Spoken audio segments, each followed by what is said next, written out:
right, welcome to The Bart Show. My name is Bart Baggett, and I'm on a quest to find the world's most interesting people, and I found you, Kaitlyn Bailey, and you are so interesting, and you've done so many things from stand-up comedy to one-woman shows to hosting a podcast called Ode Prose, and your background is rather scandalous. Sure. Is that fair? I think that's fair, yeah. Professional provocateur. I like scandalous, interesting people that don't obey rules. We're the best. Yeah, well-behaved women don't make history.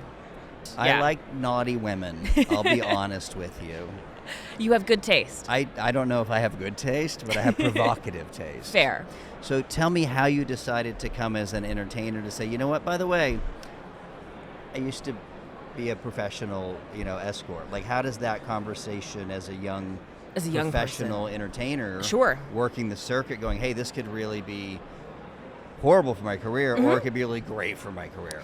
Yeah, I mean, I came out as a former sex worker in my capacity as a stand-up comic, and it was really kind of reactionary. I had told an intimate partner, and he had gotten violent with me. And so from that moment forward, I never wanted to be intimate with anyone who didn't already know. And so I started, telling my story on stage. I started writing, coming out in multiple op-eds and stories and sort of living publicly and integrating this into what I was doing. But I got activated politically in 2018 when Donald Trump signed SESTA FOSTA into law, the Stop Enabling Sex Trafficking Act.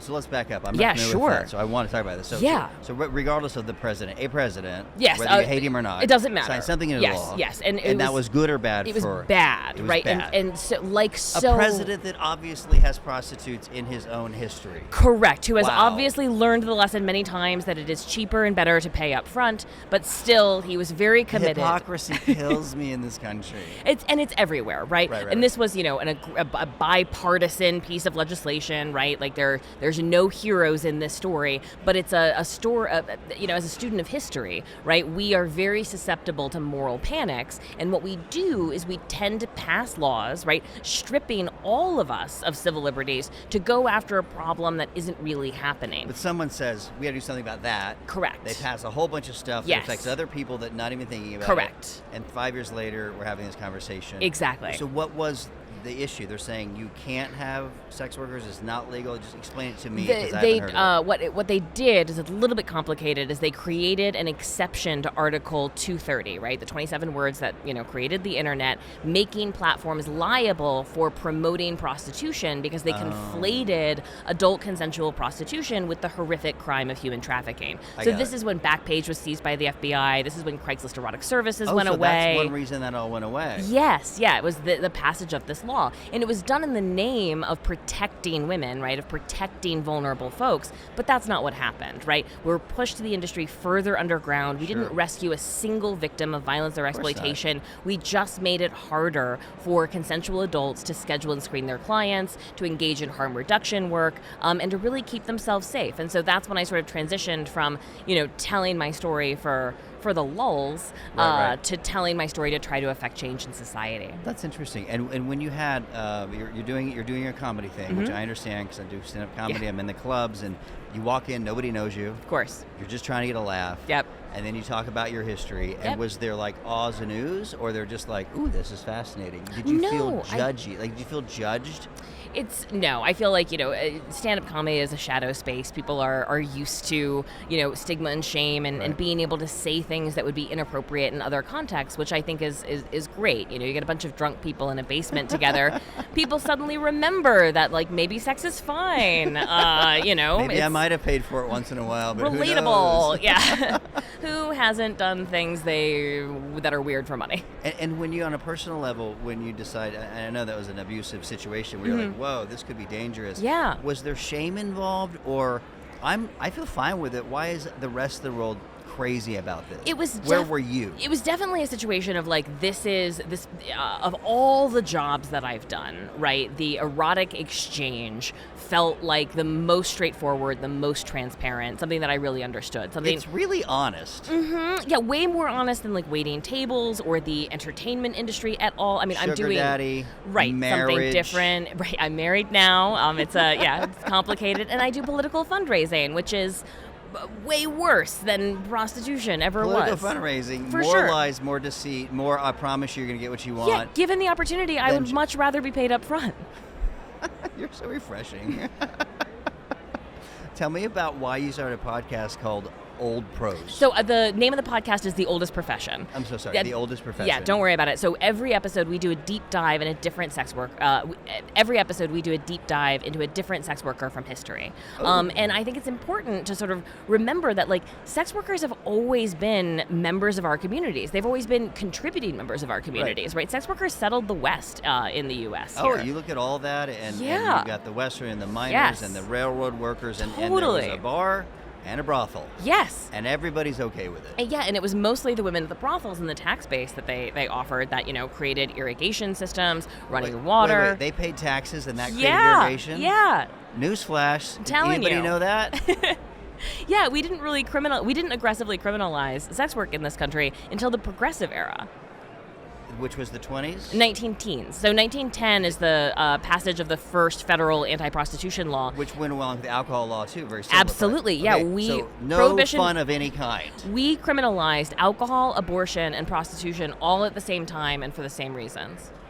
Because the Bible's more important than reality? We were trying What's the real reason? Right. We were trying to. There was an influx of immigration, right? Recently freed black population, and so there was an effort to like moral reform and purity culture and the sort of new, science around medicine, and so you get a lot of the, the purity movement around this era. I don't know what I don't know how the black people and the white people making laws and the purity movement. How do those? Well, what part of their brain thinks those are connected? Vice departments are looking for reasons to crack down on vice departments. Right, okay. Absolutely. Right. So, like for example, when I think was it Reagan or Nixon that criminalized marijuana?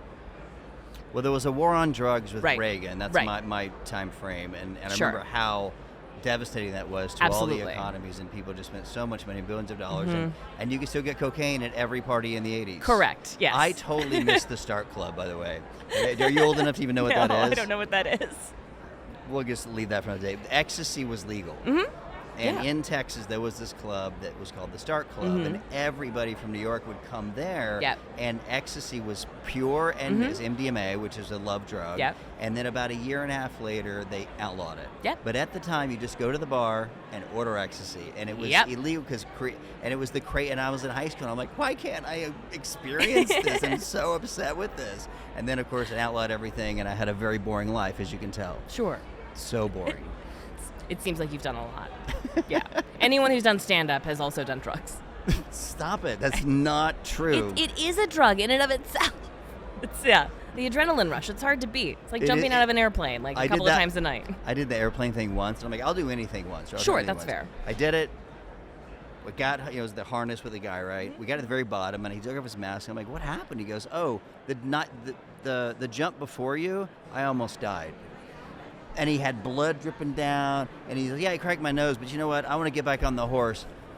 Why didn't you mention this before I went up 15,000 feet that you literally, he's like, yeah, I had this cut, there's no big deal. I'm like, it's kind of a big deal. Starting to understand the importance of informed consent. Informed consent. Yes. I didn't, and people are like, why don't you go again? I'm like, man, I'm lucky. I'm good, I lucked out. I figure that guy's card is going to be called any day now. Yes, my dad has a saying, or it's not his saying, but something he told me, right? There are old climbers and there are bold climbers, but there are no old, bold climbers. That's a good, your dad's a very wise man. Yes, that's true. So I want to look at your handwriting. So sure. I'm a handwriting expert, is my original books were on handwriting and personality. And you are interesting. Like, I like what I see here. Okay, thank you. Hey guys, I hope you're enjoying the podcast. My name is Bart Baggett. In addition to being a podcast host, I wrote a couple of books, and I want to give one of them away to you right now. It's called The Magic Question, How to Get What You Want in Half the Time. It is one technique, my favorite technique I use to make myself optimistic, to make myself happy, and to notice the good things in life. Now, you may not need it. You may be a happy person, but I know someone in your life probably does. So scoot on over to the domain magicquestionbook.com. Look for the button that says, hey, I'm a podcast listener. Give me the book for free. And we will either send it to your doorstep just for free shipping and handling, or you can download it and begin listening to it right now in audiobook or PDF file. It's my gift to you. I want you to be happier. I hope that the show brings you some joy and happiness and laughter, but learning how to control your brain and having your friends think better, Man, it's the secret to being happy, to creating manifestation, to creating more stuff, but more importantly, how to get what you want in half the time. Pretty cool title. MagicQuestionBook.com. Look for the, hey, I'm a Bart listener, give me the book for free, and thanks for listening. Back to the show.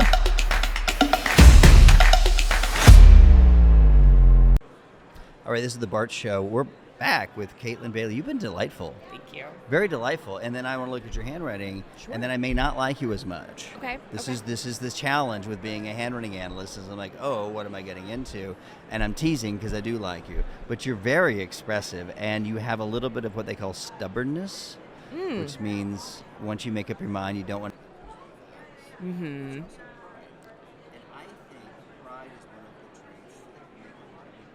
Successful because it's a need for respect, and it's a, remember the word diss, like I'm gonna diss you. Sure. It comes from disrespect. That's what the root word of that. And so I think respect is a really driving force, and for a lot of people that overachieve, it's because I'd like to be respected in this job. It's not the employee of the month sticker. Why would somebody care about employee of the month? And I'm like, oh, if you work at McDonald's, that's a status. Yeah. So status for you, I think, is a driving force. Oh, thank you. I mean, well, maybe. I don't know. Pride cometh before the fall, no? No. It's generally a trait that, here's the problem. If you have too much desire for status, you become arrogant. Yes. If you can keep that arrogance at bay and just want pride and dress and smell, that's always really good. It's that fine line, though. But here's the weird thing. Of all the salespeople I've hired, the people with this right on the edge of pride and vanity and arrogance are our best performers.